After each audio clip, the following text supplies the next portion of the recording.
Hello, everyone. Good morning and welcome to the ninth edition of the Bangalore Literature Festival. My name is Mohan Ram. I'm an actor and anchor, and I will be your host for today and tomorrow. Very excited to kickstart things here at the Bangalore Literature Festival. To get started, what a year it has been, right? What a rather unpredictable and bizarre year it has been. And for each of us, this year has been trying in very different ways. And on reflection, I think we all realize that it's really art and literature that have helped us tide in some way and deal with everything that's happening around us. And it's only befitting that we all come together to end the year to celebrate literature, to celebrate creators, artists, writers at the Bangalore Literature Festival. This year, the Bangalore Literature Festival is a hybrid event. We have been able to accommodate a few people in person. We are here at the Bangalore International Center. For folks who have joined us, thank you so much for joining us. And we have a whole lot of people who are joining us on Zoom. Right, so this is going to be interesting, and we're excited. I think in this format, where we are able to take the content and the sessions live to hundreds and hundreds of people who wouldn't have otherwise been able to participate. So that's one way of looking at things, right? For those of you who've gathered here, please ensure you're masked at all time, including your noses, and also please follow all hygiene precautions. Take care of your safety first. And with that, excited to get things started here. Our first session is called Grandparents' Bag of Stories. And a quick introduction about our speakers here. We have none other than Sudha Murthy, who is the chairperson of the Infosys Foundation of India and a trustee of the Infosys Foundation USA.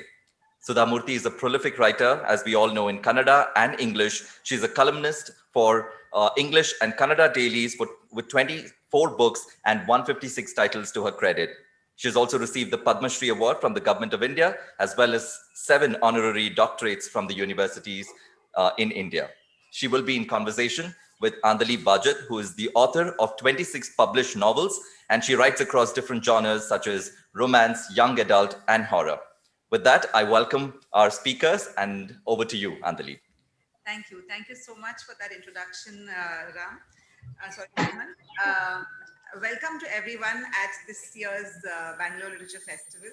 It is an honor to be in conversation with Sudha ma'am here, and I hope it's going to be an interesting session for everyone. It's a strange time for everyone. Parents are working from home, children are studying at home, and in some cases grandparents have become babysitters. In cities we have our own challenges, and but for Aji and Aja's grandchildren, um, Raghu, Meena, Krishna, Anushka, and Aditi, spending the lockdown with their grandparents in Shigaon turns out to be a blessing, not just in disguise. Like Kamlu Aji says in the book, thank God they are here. We have also been feeling better by having them around. Otherwise, we would have been terribly bored and lonely. So I think this kind of encapsulates what the entire situation with grandparents and grandchildren, the dynamics between them, which is captured so beautifully in this book. Congratulations on your new book, Sudha ma'am. Thank Do you. tell us, do tell us a bit more about the inspiration behind Grandparents' Bag of Stories. Thank you, Andalip, and nice to meet my readers who are attending through Zoom. It's a little unusual because I always enjoy literature festival, seeing them, seeing their reaction. There's the whole thing is like a festival atmosphere. But what to do given set of circumstances? We should accept this. Well, like anyone else, when the COVID lockdown hit us in March, I was just thinking, if I was a kid and there is a COVID situation like this, what I would have done. Then I thought maybe because I grew up in a village, I thought of my grandparents. I would have gone to them. They were old and they don't go out of the house, so I would have stayed with them, and they would have told us a lot of stories, and that I imagined. And then I remembered I wrote a book grandmother's backs of stories. Now I said, why can't I do like a sequel kind? Grandparents, because in grandmother stories, grandmother is the one who told almost all stories. I said this time, little bit grandfather, little bit Kamala, little bit Sudha. And in Karnataka, particularly in northern Karnataka, we call grandfather the Aja and grandmother as Aji. Okay. So assuming that I became like Hambi agar bache hote. So I thought maybe if I would have been a 10, 12 years, 14 years kid, then gone to grandparents' house, start with them. And COVID time, you can't go out. And what my grandparents would have told me, they were very large-hearted. In real life, my grandparents are very large-hearted. They would have definitely helped people in COVID, either by cooking and giving, serving the food, or making the dry ration kit, or my grandmother would have stitched homemade masks, etc. Keeping that in mind, I created this situation that in a village, five children join, and there are three grandparents, and there will be social work along with normal, like a holiday kind, along with that importance of helping others in such situation. I created this scene and then I wrote. How long did it take to write this book, ma'am? Because Actually, it's it come doesn't. out this time, so you would have thought of it in March, and it was published last month in November. Actually, it doesn't take much time. Maybe about 15 days to write. 15 to 17 days to write. That's all. Because they're all stories. They're not like continuous stories. They are like a pearl in a necklace. Each one is a pearl, and then grandparents are like a thread. Okay. But to get these stories, it takes about a month's time, because I have to get a story and exactly connect it to it's like a serial. You have to always keep ending in such a way that you should be enthusiastic to know what is next. So Yes. that technique, yeah. So that technique I used and wrote these stories, and then I connected them all together. Maybe a month's time was more than enough for me to write. So, you write fiction and non-fiction for adults and children. Which do you enjoy writing more? When I was young, I used to enjoy fiction. Now I don't. Children, it has to be fiction. There is no other go. Okay. But adult books, I prefer non-fiction now because I felt life is stranger than fiction, actually. Because in fiction, you imagine certain things, but in real life, and that is directly proportional to your capacity of imagination. Whereas in non-fiction, the real life has so many strange things which you can't even imagine. There is no limit. So, and again, by non-fiction, real life experience, one learns a lot. So I prefer non-fiction for the last 15, 20 years, I suppose. So, is there any story here which is in this book which is your favorite, which you really enjoyed writing? Well, all stories I like. Actually, you're asking like a mother. I suppose she has three children or two children. Who does she like the most? It's hard. All children, all stories I liked. But I always like stories with compassion. Stories with compassion. And there are 4 doll stories there. That's very nice. That the father gives 4 dolls: wisdom, compassion, knowledge, power. That story also I liked. Or the very first story also I liked. Not or and okay, and because we eat rice and gehu or the wheat every day, but who is that person who converted wheat into flour and made a roti? Who is that person who took rice from a paddy field and polished it or removed the husk and made them to boil in a water and make rice, which we eat every day? We don't remember them at all, but we are indebted to them because they made us to survive in this world. So I thought maybe I should write the story of rice and story of wheat. I liked it. Or people always like Jack and the Beanstalk, which is a Western story most of the time. But we can't correlate that. So I said, let me do a story which we can correlate. We see beans in our life, but the beans are coming from bush, and why it's only bush? So I wrote that bean story. And that apple story also I liked. There's a man who begs and says, I want one apple, and that fellow Doesn't even, he has a cart full of apple, but he doesn't give even a single apple, and everything vanishes.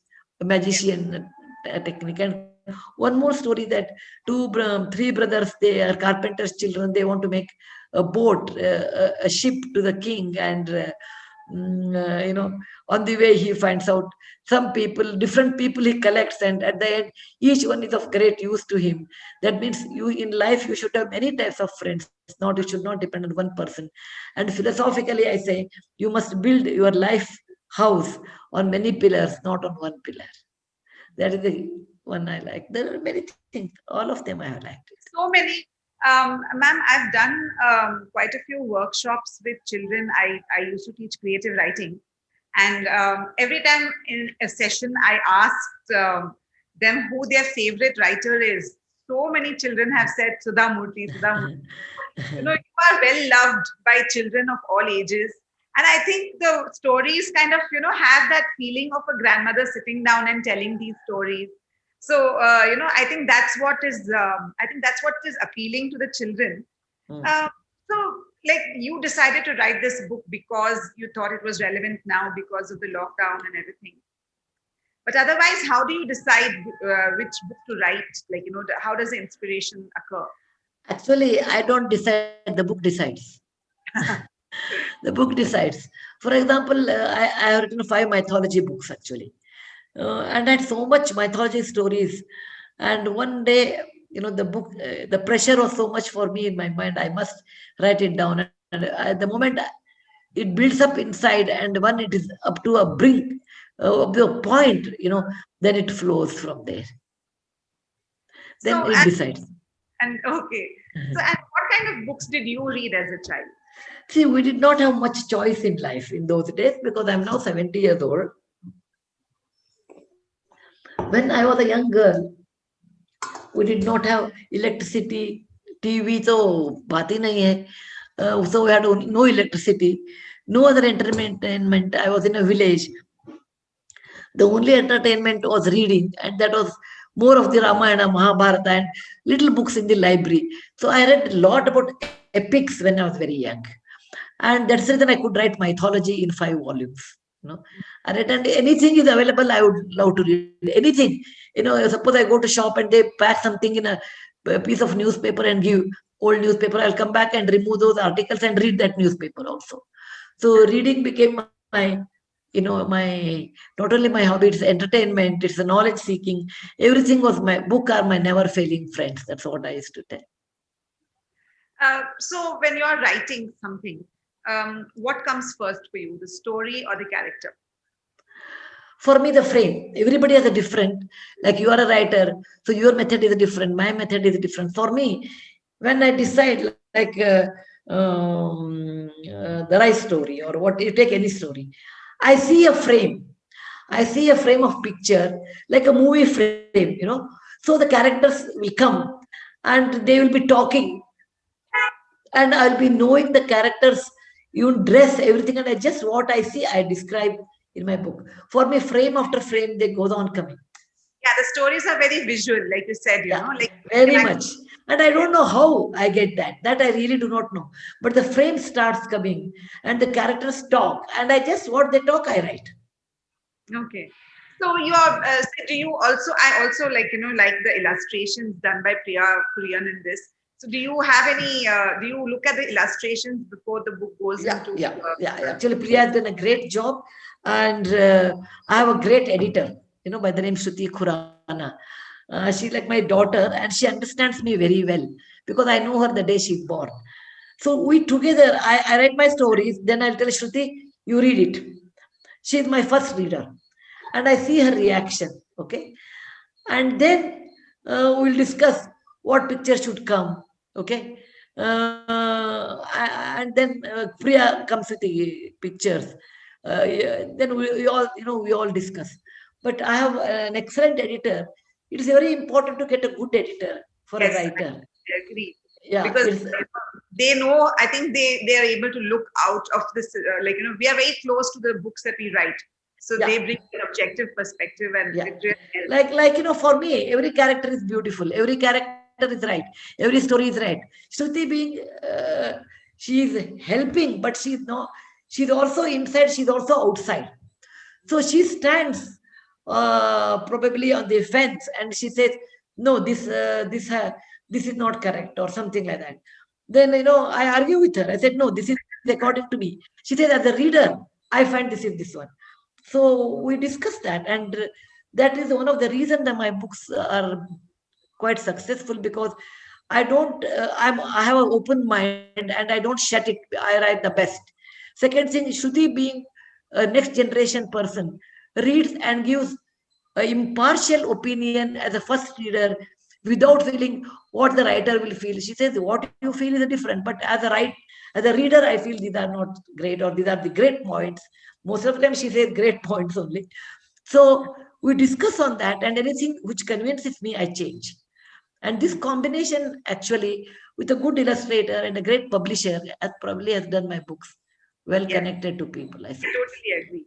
Also, I think, today's children are so, it can't be helped, they are constantly surrounded by gadgets, and even, whether it's a phone, whether it's a tablet or the computer, and now especially because they're all studying from home. So I think taking them out of this, what I've noticed with my own son is that he does enjoy reading on the Kindle also. So I don't discourage it. But I think the joy of holding a book in your hands and reading it is something else. So, I kind of, I actually wanted to ask you this last, that do you have any advice how to get children to read? Because, because I've tried everything for my son. And they, sometimes they read, sometimes they get distracted very easily. So they'll be reading 1, 2, 3 pages, and then immediately they'll be on the phone. So I just thought I'll ask you if you have any advice. It is really rather difficult today's scenario compared to your time or my time. You are my next generation person.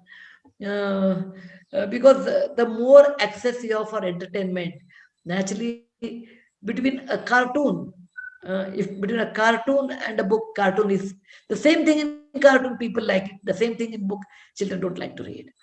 Between a movie and a cartoon, depending on their age, they may like with lot more nice dresses, not more like a princess and all you can see. So visual is always attractive. Anytime, even for us, visual is more attractive. But to make them that, I don't read much on Kindle because maybe my generation is different. I feel a strain to the eyes. So I tell young girls, or youngsters, because I have 2 granddaughters, I tell them, better, reading is good, but Kindle you don't use unless it is essential. You should use electronic gadget when it is very, very essential. Otherwise, as much as possible, go out and play the game, go out and talk to people, go out and read. All these are essential things. But you can't read everything by book.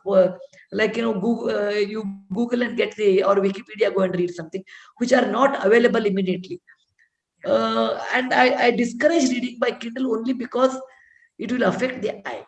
And in the long range, maybe it is useful because you have 2-bedroom, 3-bedroom house. How can you store so many books? And it is very expensive to keep that kind of a books at home also. But some are essential. Only advice you can do trial and error method is you should read and make every year 1 hour reading habit. See, in my time, 5 hours we used to read because there is no other go. So you can tell next generation, look, between 7 to 8, I also want to sit with you and read. All of us will do reading session. Like people have prayer session, people have lunch together, family lunch, family dinner, family festival, like family reading time. Nothing should be there. No computer, no phone, no Nintendo, no game, no TV, nothing. We will do 1 hour compulsory reading. And again, talk about it to your children. Look, better when you read that, let us discuss a book. Okay, make it more interactive with them. You read your book, I will read my book. Then there's no interaction. They say, okay, I read or not, I don't know. Okay, see, when I was a kid, I'm extremely fond of reading. But, examination time, my mother used to do. She was a school teacher. So she said, this is a school reading time. So we used to have, all of us in our school books. I'll keep my Chanda Mama, in those days, it was a race, I'll keep between the school books and read that one. So children know how to, the children are not innocent. They know how to get away with that. So you'll take a book, your son's age, whatever his age, his level book you should take. You read and I will also read. Let us discuss about the book. You have to put a double effort to make the children to read.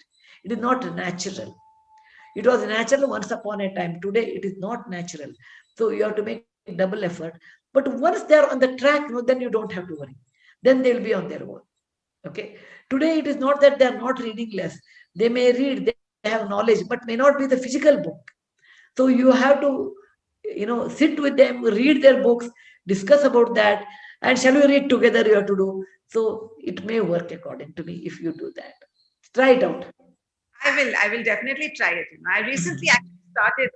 I used to tell my son to sit down and he would read a book and I would read a book, and but I haven't tried this interaction thing. So basically for me, I started reading because my mother would give us books so that we would stay out of her hair. So it became a coping mechanism for me also. That, but for her actually.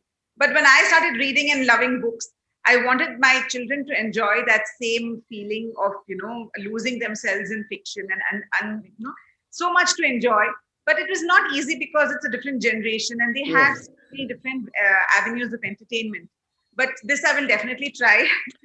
And again, different types of books, not only one type, different types of books. So, you already said that, the stories and all the stories in this Sally, who can't choose. But, all the books that you've written, ma'am, like, which one is the closest to your heart? Closest is hard to tell which was most difficult to write and which took 45 days for me to write. But I thought about it for 15 years is House of Cards. It was in my mind for 15 years because I was not convinced, I was not, first, I don't write to please somebody.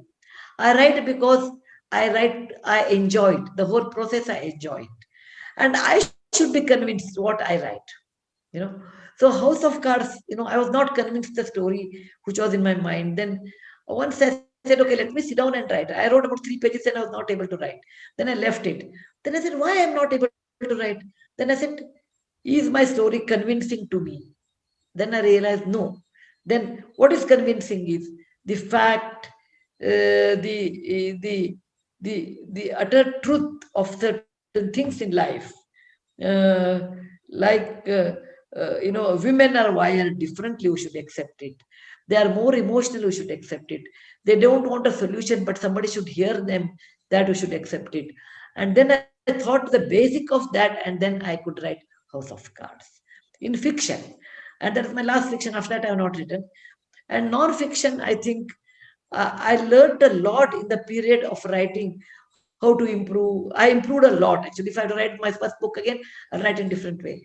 The well-knit, good book, well-knit book, which gave me great satisfaction is 3,000 Stitches, I suppose. Okay.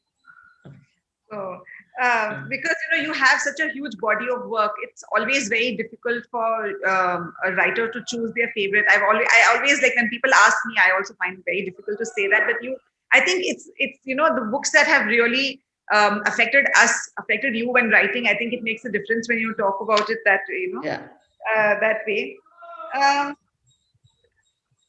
So every time you've been to a festival and you've met children also, or otherwise also, ma'am, what's the funniest or nicest thing a child reader has told you? Well, 2-3 things I can tell you. I love children.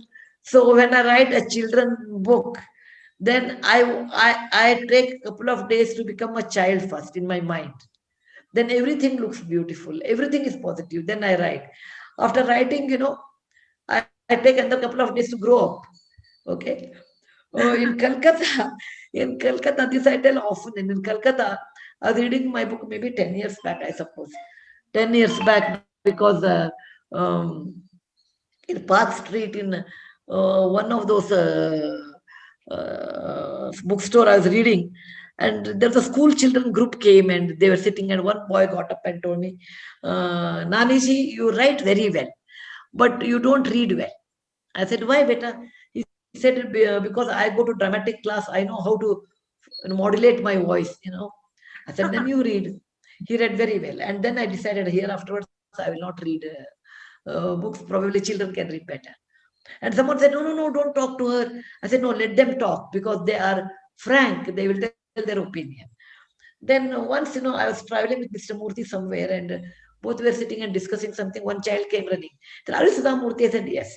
Then he said, uncle, you take this photo or take this camera and take a photograph of her with me. So then I felt very funny. Then his father came running and said, no, both of you stand, let the, I will take the photograph. I said, for you, he's a software engineer probably. He said, I work somewhere in some software company. I said, for you, Narayan Murthy is great because he is pioneer in software in Bangalore, etc. It's important.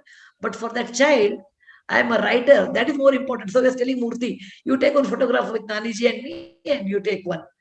That is very nice because children they are so frank and tell what they want. And that's the reason I like to write for children.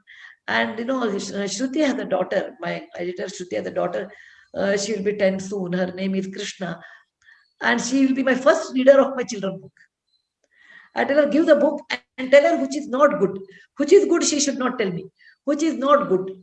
Okay. So I give my books to children to read first in the inner circle, and get their opinion. They said, normally they come and tell us what they did not like. And then I do accordingly. Sometimes they say too much description, you cut it, or too much of, I was describing, once I gave a book to read to some child. I talked about there a tulsi, okay, basil or tulsi.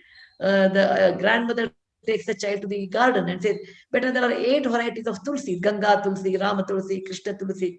The child told me, I'm not interested in all these tulsi. You tell me what happened to the next story or something. So sometimes I want to give knowledge also through books. Some children say it's too much, you cut it off. Okay. So I give my book to children to read and give the comment. And they come out with unusual, nice comments and saying that, oh, we like this. I wish they could have married, or I wish they could have had this one. All those things. I wish the princess would have got all these things. They always like princess stories. And they say, write more on princess, don't write on non-princess. And all those. These are the funny things I have. So are you working on anything now, ma'am? Anything new? Not really, because I have book, but I don't like to, they are in the pipeline, but I don't like to publish not more than one book a year. Okay. My next book is going to come maybe in January, I think, Gopi series about my dog. I'm writing a book which became very popular, Gopi's Diary. So that may come in January. There's part 2 of that. So there are 2-3 books are there, but it will take time, depending on this, which year I will release, etc. So I think we have a few questions from how do we do that? And I don't know whether the audience here also wants to ask any questions. Let them ask, no problem.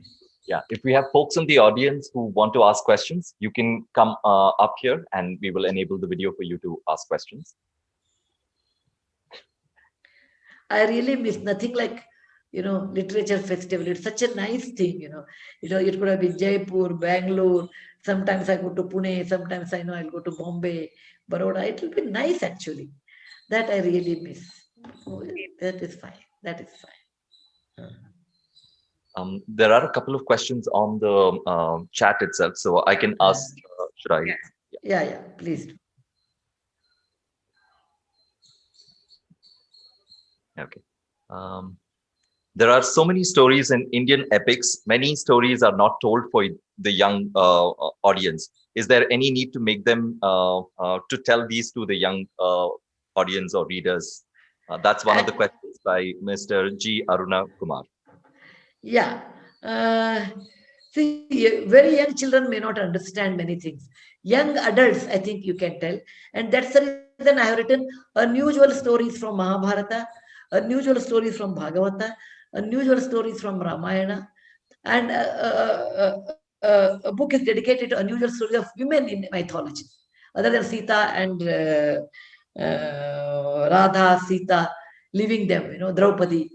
So there are lots of stories in mythology, but young adults will appreciate it because they see all our mythology, like Greek mythology, we have curse and boon.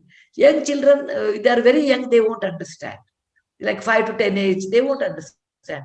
About 13, 14 onwards, they'll be young adults, they'll be able to understand. So I have to keeping that mind crossover. I have written 5 books on, 4 books on. Okay. The next question is by Ronak Ranjan. He says, Sudha ma'am, maybe one book on your experience of setting up so many libraries. That I have written actually in one of my books for at least one library. The title of that, I wrote it for Times of India long back, about 10, 15 years back.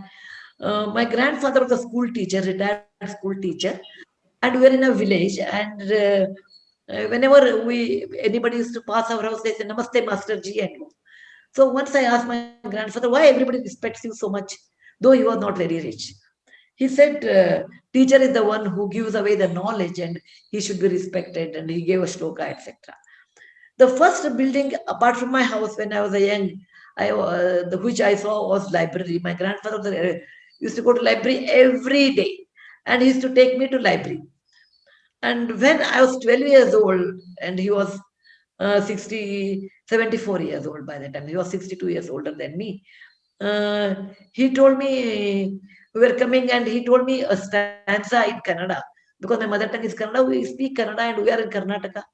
He says, okay, complete this poem. If I have wings, what I will do? And the real answer is, I will go to Queen and see her. I'll go to enchanting places, etc., etc. I said, if I have wings, then I'll go to next village library and read the books. And he felt very strange. My answer, he felt it very strange. So when we came back home, he said, "Better when you have money, more than you need, your love for books is a lot. I saw in your completing the poem. Will you supply books to at least one library? And will you promise me?" It was a winter and his hand was rough and cold. And my hand was soft and I was young. I placed my hand on his hand. He wrote thousands of miles with the chalk to teach his students. Mine was never done that one. I said, I will. And he said, I may not be alive to see that, but I have read a story on Carnegie, who was a billionaire in America, who set up libraries in villages. He said, I salute such people who are connected with books. And when Infosys became successful, we became well off. Suddenly, I remembered that a promise to give books to at least one library. And we have done more than 70,000 libraries in Karnataka by this time. Yeah. Next question is by Gana Premraj. They ask, there is a trend of revisiting Mahabharata and Ramayana stories in women's perspective. How much do you think that is relevant to look at these epics from a different frame? It depends on individual. For example, there is this kind of a literature started maybe around 40, 50 years back by Iravati Karve, who was a professor of anthropology in Pune University. She is the one first who wrote, from the eyes of Draupadi, how you can write Mahabharata, from the eyes of Kunti, how you can look at the Mahabharata, from the eyes of Sita, how to look at Ramayana. She is the pioneer in that Yuganta. And in Kannada, of course, S.L. Bhairappa has written that kind. It depends, Whereas I go on a traditional way, like the whole system 4,000 years back was so different. So looking in today's eyes is so different. So I prefer to go mythology at that time period, and then I have written. I have not revisited with today's angle or today's my point of view. I have not done that. But everybody has the liberty to do that. That's the beauty of India. Everyone has the liberty to do what they want. Yeah, true. The next question is about finding a good editor. This for you, Sudha ma'am, and maybe Andalib, you can also potentially add some thoughts. So how do you find a good editor, and what are the prerequisites before one starts writing for publication? First, you should write so that you should enjoy it. Not, I will write and publish it, then I'll make a lot of money, I'll get an award. If you keep that, you will never get it. You should write because you should feel like writing and you should enjoy writing. And then you will agree with me. Yes. And then because you should enjoy what you write. If you don't enjoy what you write, then what is the use of that? Absolutely. Writing has to be, I From the never heart. write thinking, I never write thinking that this is going to be published. I wonder what it's going to look like. That's never, for me, the important thing is to tell the story first and then what happens. First, I'll make this, have the story, then we'll talk the illustrator, then about the title and publisher, it goes on. But, and I never ever dream, oh, this book should be 10,000 copies, it should be sold 40,000 copies. No, I never ever think. On the contrary, I always get a little bit worried when the publisher say we will publish more. Like Gopi's Diaries, they said 45,000 copies. I said, no, don't do. Who will read a dog story? Okay. Or Mahabharata stories and Ramayana stories. I said, don't publish more than 5,000. They said, don't worry. We will publish 25,000. I said, it is left to you. But I will not guarantee you that it will be sold because I'm not really writing only for that. You should write because you should enjoy it. Your story, you should tell your story. And it is left to you what style. Somebody may write the same story in a different way. Yours, everybody has a style. Like every flower is beautiful. Don't compare two flowers. Don't compare two storytellers. You should be a storyteller and you should tell your story. Then getting an editor is very, very important because editor should understand your mind. And editor is in a way not a writer. In a way, it is quite thankless job because always the credit goes to the writer, author, and editor may or may not get unless the author says I have a great editor. Otherwise, people don't even tell, they don't even publish.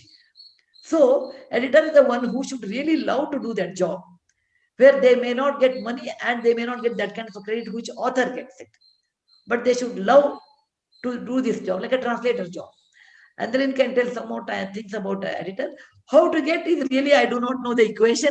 In my case, Shruti is my friend's daughter, and I have seen her the day she is born. And so we together, in a way, she grew up with my children. So I knew her and I said, let me try with her.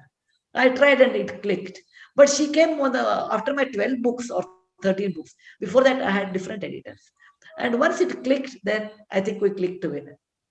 And you can tell your experience. Anjali, do you? I agree. I mean, getting the editor actually is sometimes if you're lucky and you get a good editor along with the publishing house where your book is getting published. I think what ma'am said is very important. You have to have a very good rapport with the editor, and you also have to trust the editor that they know what they're doing.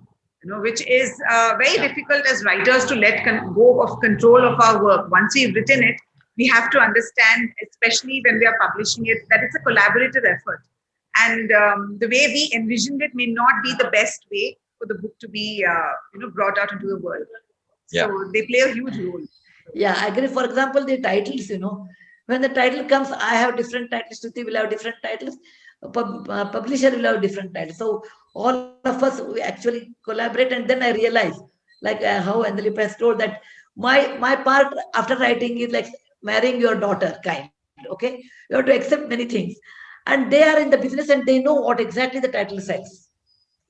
Like Shruti will come with the 5 titles. Then I said, oh, okay, this looks this okay. We'll discuss on that. But you have to work and you have to go on searching for a good editor. And if you search, I'm sure over a period of time you may get it. Not immediately, over a period of time you may get it. Yeah. Our next question we have from our live audience. Please come up on stage. Tell your name and ask your question. I have 27 questions, but I don't have that much time. Okay. I have only 5 minutes. My name is Sai. Yeah. I have read your book, Wise and Otherwise, when I was 16. And how old are you now? I'm 22 now. Okay. Yeah. So when my book is in the market for the last 20 years, that book. So when I read this book, it has definitely changed the course of my life. My God, I'm very happy.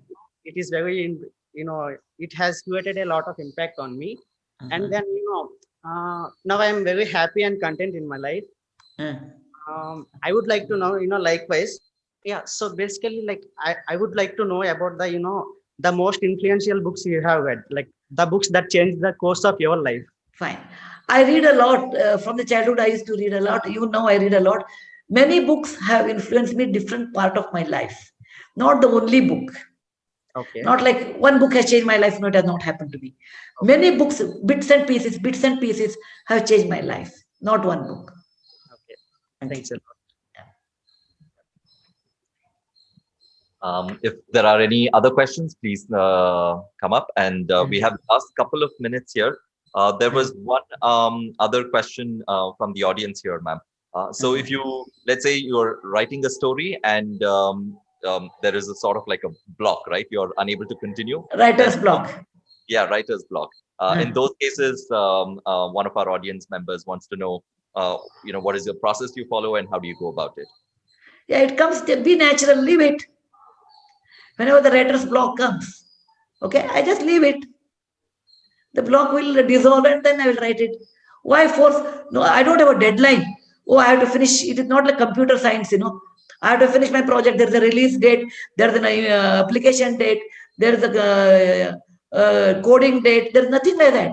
If I have a block, I can't express my emotions in words. Leave it. Rather than a substitute for a bad, not correct word. I just leave it. And it goes automatically and then it'll come back. And I know, meantime, I'll read something, I listen to music, other things I do, and it automatically comes back. It doesn't matter. Okay, yeah. Be natural, be normal, be natural, and listen to your heart.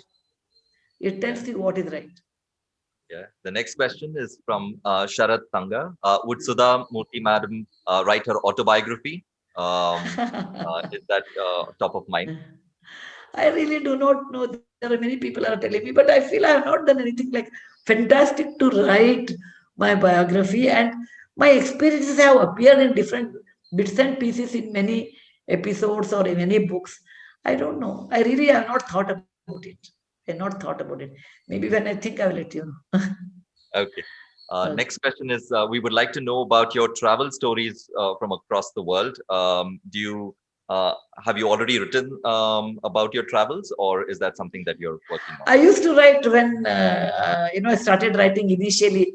My first book was on travelogue only. It was 40 years back. I traveled on a backpack. 42 years back, I wrote. Of late, I feel there's nothing to write travel stories.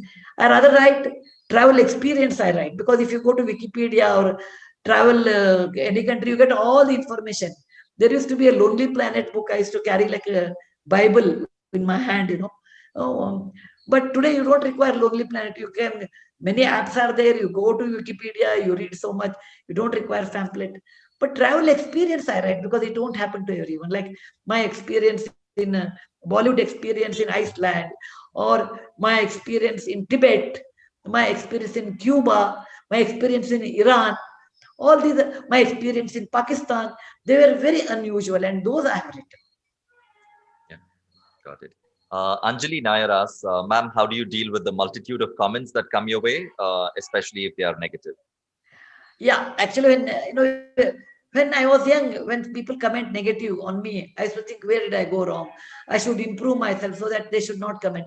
Today, I don't even bother. Whether they say positive or negative, I said that is their way of living. Like, some guests come to your house with a bouquet or some gift, and you don't want to take it. What you will do? You keep it outside, right? So if people want to comment on me, positive or negative, let them comment. It is not for me. I have learned this over a period of time.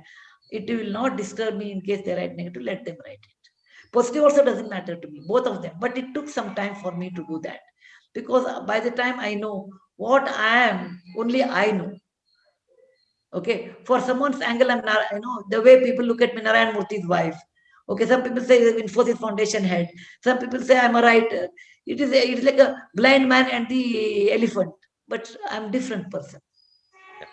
Okay, I think it's 10:45. Your time is up, I suppose. Absolutely. Andalip, do you want to wrap Yeah, it? I just want to quickly tell the audience here and everyone who joined in on Zoom, thank you so much. And this is Sudha ma'am's book, Grandparent. I forgot to show it in the beginning, Grandparents Bag of Stories. Even I have. Yes. Grandparents Bag of Stories. Outside. It's available outside, and you should certainly buy it. And ma'am is not here to sign it, but hopefully in the future, sometime when things are normal, we will I meet will. in person. Thank you so much, ma'am, for this wonderful discussion. Thank you. It was very lovely talking to you. It's very nice. God bless you. Okay. Have a nice day. Stay safe. Bye. Bye.